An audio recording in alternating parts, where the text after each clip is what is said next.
Hello, everyone. Just checking if we have the audio and video is both on. If you can see me, hear me, it would be great if you can confirm. Let's see. Yes, looks like the audio is working. So wonderful. I am glad to be back here again with a topic where today we talk about how our mind is creating the diseases. So not all diseases, as we have been led to believe, are genetic conditions. We can alter our genetics through epigenetics, and our mind, our thoughts, our emotions play a huge role in dictating and affecting our health as well. And that is what we are going to dive deep into with some actionable steps that you can take away from today's session. Okay. So that is what we are going to cover in today's YouTube Live. Thank you once again, everyone, for joining here. And even though I conduct the YouTube Live, all of you know my main purpose here is to answer your questions. Topics are just one excuse to be here to start a conversation, right? So, yes, so be prepared to ask your questions. And if you can, please drop in your questions, whatever questions you have about health, stress, sleep, everything related to health. You can keep putting it down in the comment box, because at the end, oftentimes what happens is that there is a lag between what you hear and when you type it when it comes to me. So there is a lag, and I may miss out on your question. So the best thing to do is start posting your questions now, and by the end of the session, which will be about 15 to 20 minutes, I will start taking your questions as well. Okay, so with that, who am I? I am Ruma. I'm a certified fitness trainer, nutritionist, a women's fitness specialist, and specialist in exercise therapy from International Sports and Sciences Academy USA and National Academy of Sports Medicines USA. Well, I was awarded by the Times of India, Economic Times, and recognized by Government of India for our work in the area of health and fitness. Certifications aside, qualifications aside, awards aside, one of the things that brings us the most fulfillment to everyone in Navitai is when we see people who we serve showing great results in their life, their health, and in their happiness. So that is our mantra and motto as well, to show results in people's lives so that they can start experiencing life the way they never thought they could experience once again. Yeah. So with that, a warm welcome to today's session. Let's dive right in. So how is mind creating the diseases? So just to get started, have you seen how many people believe that if my parents had diabetes, I will have diabetes too. If my parents had heart disease, I'll have heart disease too. If my parents had blood pressure, I'll have blood pressure too. And we have been led to believe for the longest period of time that um, our genetics dictate our diseases. Yeah, so they are genetically coded in our cells and they dictate our diseases. However, I'll just call your attention on two twins. If you've noticed, two twins, brothers and sisters, having the same gene from their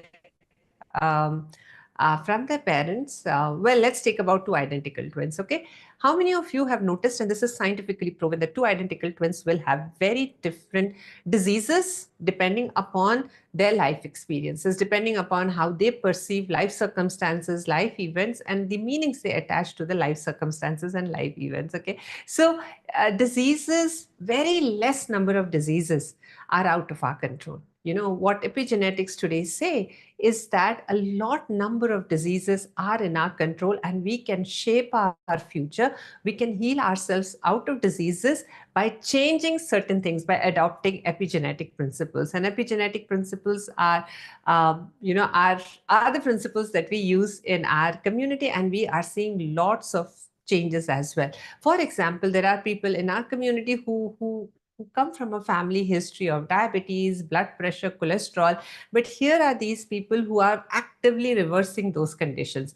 People come from family history of PCOS, people come from family history of hormonal imbalances, and yet the children, their next generation who are following these epigenetic principles, are seeing much better results in terms of how their health is. So their health is much better than the health of their parents, and not necessarily just because your parents had gone through, or in your family history, there are occurrences of diseases does not mean you have to go through that as well, and that is what exactly we will cover. Okay, so epigenetics, how does that really work? And so in order to understand that, first we will have to understand the function of our brain. This is, the brain is just an organ. Okay, I call it the hardware. So brain does all the processing. For example, and this entire nervous system that we have, yeah, so the entire nervous system that we have the brain and we have the spinal cord. This kind of plays a vital role in releasing the hormones, releasing the chemicals that are needed for the proper functioning of our body. Okay, now say for example, okay, I give this example all the time. Maybe you're sick and bored of hearing this, but still, this is the immediate example that comes to my mind. Two people walking on the street. Okay, both have the brain, right? Both have a brain and a spinal cord. So two people, one of them is a dog lover and another person is averse to dog. And then both of them sight a dog on the street. What happens? So what brain does is, brain perceives this as an information that there is a dog on the street. And then both of the brains are perceiving that. So brain is nothing but uh, it's just a, it's just a way through which information is getting processed in us. So brain just helps in processing that information. That's about it. Okay. So brain sends the information, perceives the information that there is a dog on the street. And now look at this. Okay, so brain is the hardware. On top of that sits our mind. Mind is the layer through which we perceive this information. Okay, so say for example, I am a dog lover, for example.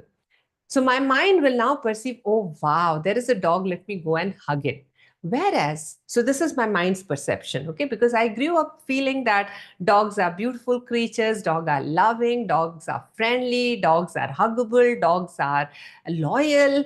I grew up with all of those thoughts. So every time I see a dog, I have happy feelings inside of me. Whereas, if on the other hand, if I was someone who was afraid of dogs, what happens? The moment my brain sends that information, picks that information that there is a dog on the street, it sends this information to the mind, and my mind will perceive, because of whatever my past experience, my past thought processes, whatever I know of dog. If I was not a dog lover, I would be scared. I will not have a loving feeling towards the dog. Instead, my reaction will be to turn away and run on the other side or walk quietly on the other side so that I do not get chased by a dog. So you see, what happens is the brain is processing the same information. However, the mind that is there on top of the brain, which we call as a software. So hardware is the brain, mind is the software. Mind perceives this information. And now look at the beauty of this. Mind and brain are constantly talking to each other, right? So there are perceptions, there are thoughts, there are emotions, and then the mind sends a signal to the brain. Now, if a dog lover's mind sends a signal to the brain that, oh wow, it's a dog, I'm feeling very loving feelings inside. Immediately, happy hormones will get released inside. Brain will instruct our body to release the happy hormones, and we feel great inside our body. Okay, now say for example you were a dog hater.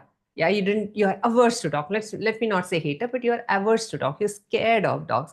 Your mind will send this information to the brain, I am scared. And what the brain will do is release the exact same hormones and the chemicals that are appropriate for that situation. And in this situation, it will release more adrenaline, more testosterone, and or more cortisol in your body, depending upon your reaction. So you see how, what we perceive, the thoughts, our emotions, release the respective chemicals in our body. Now see the beauty of this. Now the chemicals are released. Either a happy hormone is released or a cortisol hormone, which is a stress hormone, is released.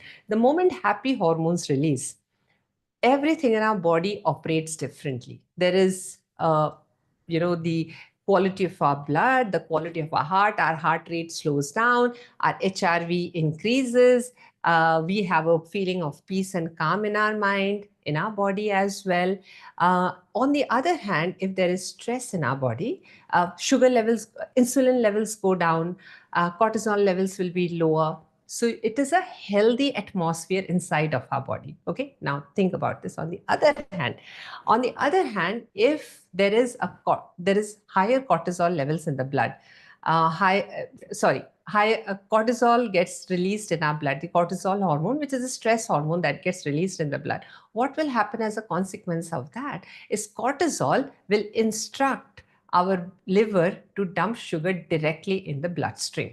Okay, so now there is sugar in the bloodstream.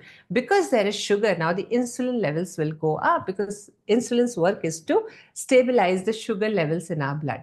Yeah, so insulin is an anabolic hormone, and higher levels of insulin on a regular basis leads to insulin resistance, something called diabetes. Yeah, type 2 diabetes. So heightened stress levels can increase insulin resistance in our body. So the creation of a disease starts right here. Now, say for example, this is a one-time thing that we see a dog on the street. But if you are someone who is constantly encountering stress in life, and we all know, right? We are all human beings. There will be stress in life. There is no single person in this world who does not have stress. But there are people who are able to handle stress better. So they have better stress management, stress coping abilities in comparison to other people. Those people who have better stress management, stress coping abilities, they will see lesser negative um, responses in their body. All right. So, say for example, we are not equipped to handle stress on a regular basis. What happens? Cortisol levels go up, sugar levels go up, insulin levels go up, and there is a highly inflammatory um, uh, uh, environment inside of our body. Whenever sugar levels in our blood is high, inside of our body is high, inflammation skyrockets. And that is the seat of multiple diseases. Talk about cholesterol, talk about diabetes, talk about triglyceride levels, talk about PCOS, talk about hormonal imbalances, especially for women approaching menopause after the age of 35, when we go through premenopause, perimenopause, menopause, and postmenopause. Any kind of a stressful emotion, any kind of high sugar content in the blood can disrupt our hormone functions like crazy. And you can see that immediately. For example, I'll take this example. If in a month, okay, and just monitor your periods very closely, and you will see this difference also. In a month, have food very high in sugar content, have a very stressful life, do not sleep well. I'm just saying, you can try this experiment on yourself. Any month you have one of any of these three: high sugar intake, highly stressful, or not sleeping well. The next month your periods will be, those women struggle with very difficult periods, especially in the perimenopause zone, when, as is, the hormones are going a little, estrogen and progesterone levels are coming down. And on top of these, any of these conditions can aggravate that situation as well. So you see how our just some thoughts, some emotions, inability to cope with certain circumstances can trigger diseases and disease response in our body. So, and then, now let's talk about emotions. There has been a lot of studies right now. And okay, before I go on to emotions, okay, emotions and their frequency, epigenetics is a widely accepted field in science of bioscience, neuroscience, genetic biology. It's a well-known science now. Bruce Lipton has done some major research work in the area of epigenetics, where it says that the gene expression is dependent upon the environment in which the cell is. Where is the gene is within the cell. So our body has cells, and inside the cell is our nucleus. Inside the nucleus is the gene. Yeah. So the environment that we give to the cell, and what is the environment of the cell? Environment of the cell is primarily blood and oxygen, and the nutrients that are floating around in the blood. So blood carries nutrient, oxygen, hormones, enzymes, coenzymes.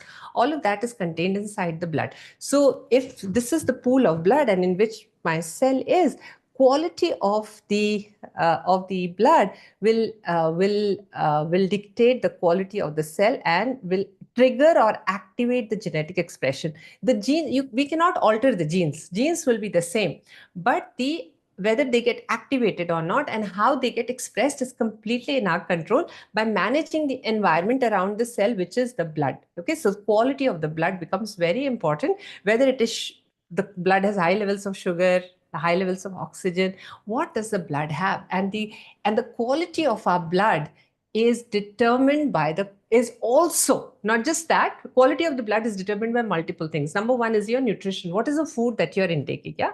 Exercises. Are you removing toxins from your blood by doing the right kind of exercises? Are you reducing inflammation in your body by doing the right kind of exercises? Are you sleeping well? Are you allowing your body to heal through the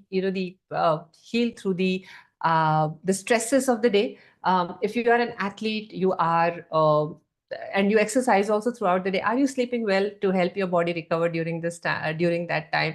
How do you manage your stress? How do you manage? So emotions also play a big role, because the emotions are driving some hormone release in your body. And the fifth one is gut health. How is the gut health? Well, all the other things also influence your gut health, but gut health on its own also influence our thoughts, our emotions, our overall health as well.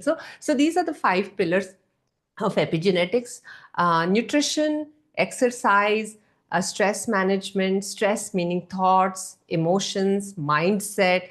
How resilient are you? How confident do you feel about your life? How fulfilled do you feel in your life? All of these are part of deeper health conversations. Then sleep as well as gut health. So this is the primary structure of epigenetics. And now coming to emotions. Okay, now this research was done by Dr. David Hawkins. And Dr. David Hawkins, he did 25 years of extensive research to identify that different emotions have different frequencies. And good emotions, like I just said, if you have good emotions, emotions of happiness, love, forgiveness, these are higher quality emotions. These have higher frequencies. Higher the frequency of the emotions that you have, better will be your health. Okay, disease-free body. So for a disease-free body, our emotions have to be higher quality, or emotions have to be higher vibrational, with higher vibrational frequencies. Lower vibrational frequencies, guilt, anger, shame, fear, mistrust, disappointment, frustration, all of these are lower quality frequency, meaning 200, below 200 hertz. Positive frequencies are all 500 hertz and above. 400 plus hertz are positive frequencies. Below that are the frequencies which are lower frequencies, and these are the frequencies that result in diseases. Now, you see, every emotion, Dr. David Hawkins' work was in mapping all the emotions with a frequency. Now, the beautiful part of this, if you look at the overall thing, now see how beautifully it all connects. Now, as a human being, we have 3 levels of existence. One is the physical body, physical existence. Second is our emotional body, and third is our energetic body. Okay, so the physical body is the organs, eyes, nose, heart, lungs, all of those. Then is our emotional body, the mind. How do we perceive information? The same situation may cause a lot of stress in you, but may not cause a lot of stress in me, or vice versa. May cause a lot of stress in me, but no stress in you at all. Right? So how do we perceive information? How do we perceive a situation? And what kind of emotions it generates in us is our emotional body. So mind, brain, emotions, all of that is the emotional body. And the third one is our energetic body. Yeah, where we deal with soul and all of that. Those are the spiritual leaders and stuff like that. But so we also have, even though I'm not going into that area, which is a vast area in itself, and I do not think I'm qualified enough to talk in that area. My area is physical health and mental health. But it is a proven fact that we are energetic bodies. We exist. Each one of us has energy, and we exist in a larger energy field as well. And why is that so? Very basic science, very basic science. If you have done class 8, 9, 10, everybody teaches this, is our body is made of electrons and protons, electrically charged particles. Our body has electrically charged particles. Okay. And so is everything around us. The space around us, the living beings around us, the things around us, everything is made of electrons and protons, which are electrically charged. Any electrically charged particle in motion has an electromagnetic field. It is a proven law of science. Proven law of science, and hence, anything that you see around us, and we as well have an electromagnetic frequency as well. All our organs have a frequency. All our so our organs have an electromagnetic frequency. For example, our heart beats, and our heart has the highest the electromagnetic frequency, the frequency with which our heart vibrates, is the strongest frequency in our body, strongest one. And this can be felt up to 3 meters from our body as well. So you see how strong it is. So from here until 3 meters, whoever comes within your area is in your electromagnetic zone. So that is what is an energy body as well. Yeah. So physical body has an energy field as well, and we are all interacting with this energy field around us. Now, emotions have energy too. So what is really happening is our emotions, what we have inside of us, is also interacting with the energy field around us. So if you go to the other science, which is kind of, many people think of it as pseudoscience, but if you think of it like this, the the higher vibrational frequency will attract higher vibrational frequency, other higher vibrational frequencies, right? Lower vibrational frequency will attract lower vibrational frequency. So I'll just say, not from science, but something from common sense. Have you noticed people who are, who have jealousy, hatred,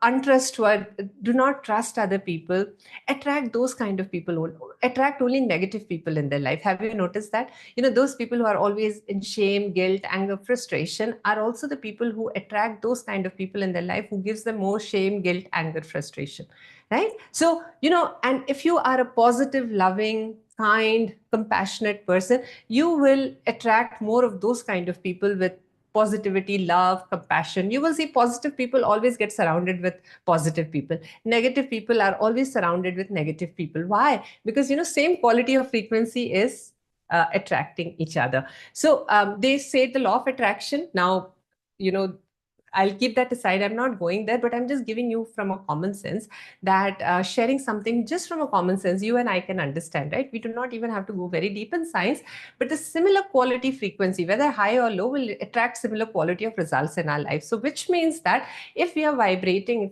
our frequencies, emotional frequencies are higher, doesn't that then mean that we will attract everything with higher frequency in life, whether it be career, whether it be people in our life, whether it be opportunities in our life, whether it be abundance and prosperity in our life, whether it be health in our life? Yeah. Does it make sense? See how our, the entire body and the energy around us, the circumstances around us are totally, nothing is a coincidence.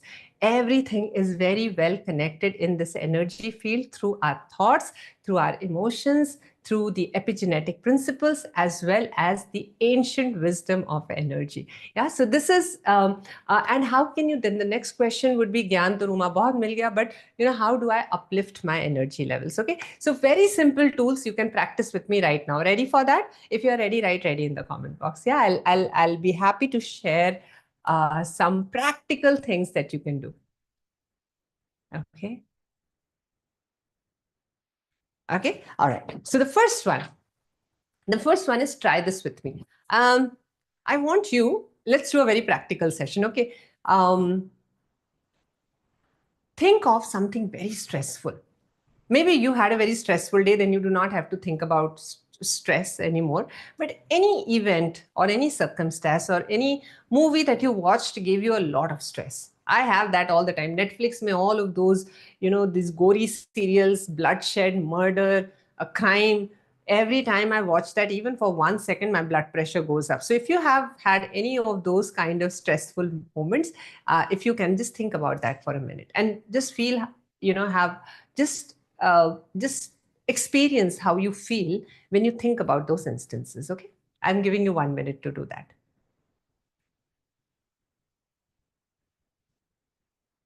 One stressful incident that you can think of and feel the feelings inside of you. How does that go? So you were in a stressful situation, right? Now that we understand how our emotions are connected with our health, let's practice this. Okay, let's raise our the emotional frequency.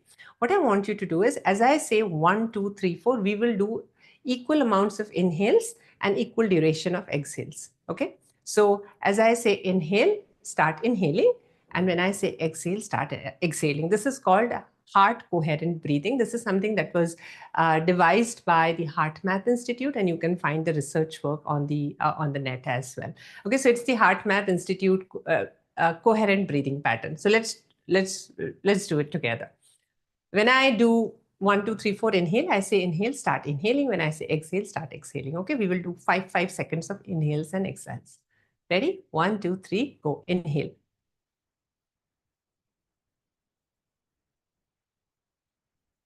Exhale. Inhale. Exhale. You may close your eyes. Inhale. Exhale. Inhale. Exhale.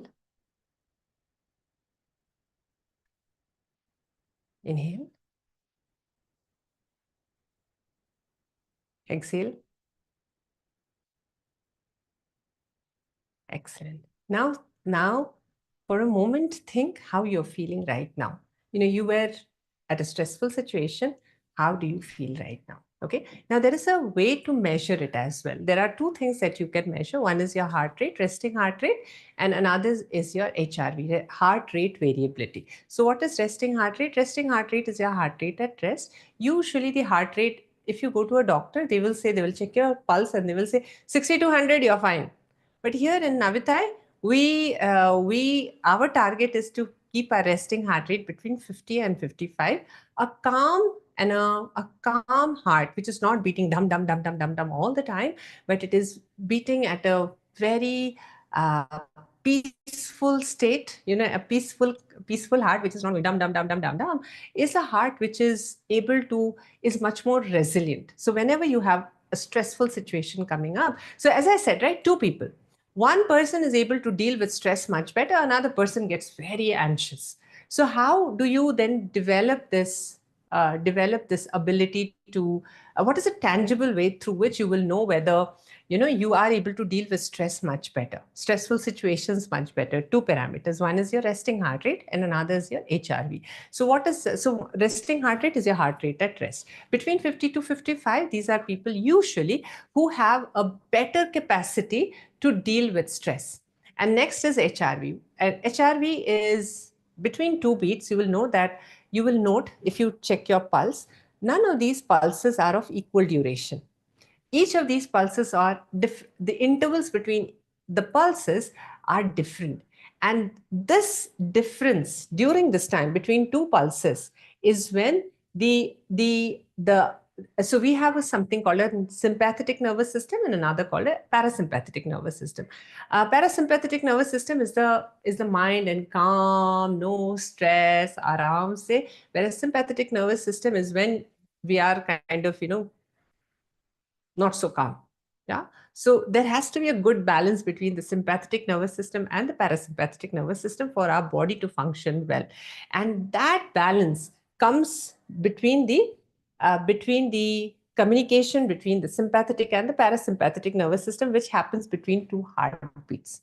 And that is why this heart rate variability, the variability in the heartbeats, is called heart rate variability. A higher heart rate variability is uh, is known to help people with higher heart rate variability are able to deal with stress better than people who do not have lower heart rate variability. Yeah, so heart rate variability is also something that we continue to work on. So these are the two parameters. So number one, I said coherent breathing. Yeah, try that and work on your resting heart rate and heart rate variability. How can you test your resting heart rate variability? There are a lot of free apps. Veltori is one. Then there is Elite HRV. You can look for HRV apps. There are free, there are paid. Depending on what your requirements are, you can either go for a free or a paid. Usually, the paid versions come with a lot of premium features, and you can go for those. So this is how you can measure your heart rate variability and identify with what is your ability to cope with stress. And even before doing that, maybe you can do a quick assessment. Are you a person who is always anxious? If you are a person who is always anxious and you check your heart rate variability, it will be lower and your resting heart rate will be higher. So, you can do a quick test and then you start practicing coherent breathing, and it will, and see how your resting heart rate is coming down and coherent and HRV is coming up. So, this is two very simple practical things that I'm sharing with you. Please start with that.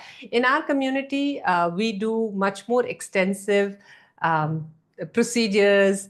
Well, not, I wouldn't say extensive. They are very simple procedures. Maybe, some of them are just 5 to 10 minutes long. That's about it. It helps the people in our community to align their mind, their thoughts, their emotions, their physical body, all of that together. And they are able to raise their HRV and lower their resting heart rate, building a lot of resilience as well as start healing out of the diseases. Okay. So with that, I have come to the end of today's session. And very soon we are conducting next week, Monday and Tuesday, we are conducting a workshop called Upgrade Your Electromagnetic Frequency by and Heal Yourself. We are conducting a 2-day workshop followed by a 7-day challenge. So that is happening on Monday, 7:30 p.m. to 9:30 p.m. and Tuesday, 7:30 p.m. to 9:30 p.m. live workshop followed by 7-day challenge. It is open for our community members, but if you want to participate, let us know. We will share how you can participate in that session. Okay, so with that, I've come to the end of today's session. And if you have a question, I'd love to take some questions from you.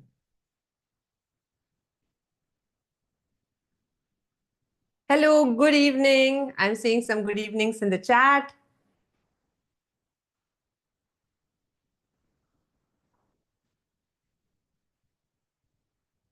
And yes, if you have any questions, you can please share. I will also share with you that almost uh, 38, 50, yeah, almost 12 years back, I was diagnosed with thyroid, pre-diabetes, uterine fibroids, and I was steadily increasing in weight as well.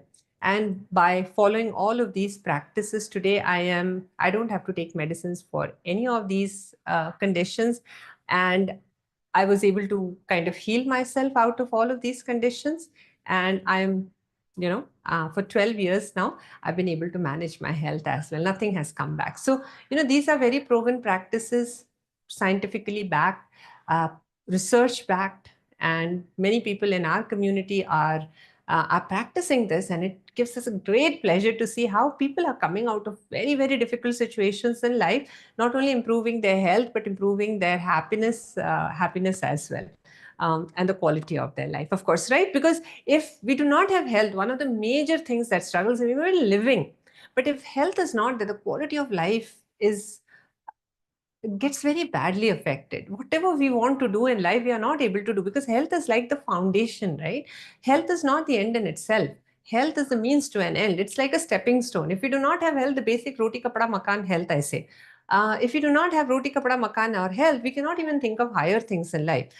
uh, the ability to think of, because we are constantly struggling with the lower denominator. If we have to move our life up, then we have to come out of this constant struggle in the lower denominator: roti, kapda, makan, and health. Once we come out of that, then we can start visualizing a better life for ourselves, for our family, and we can start creating that life as well.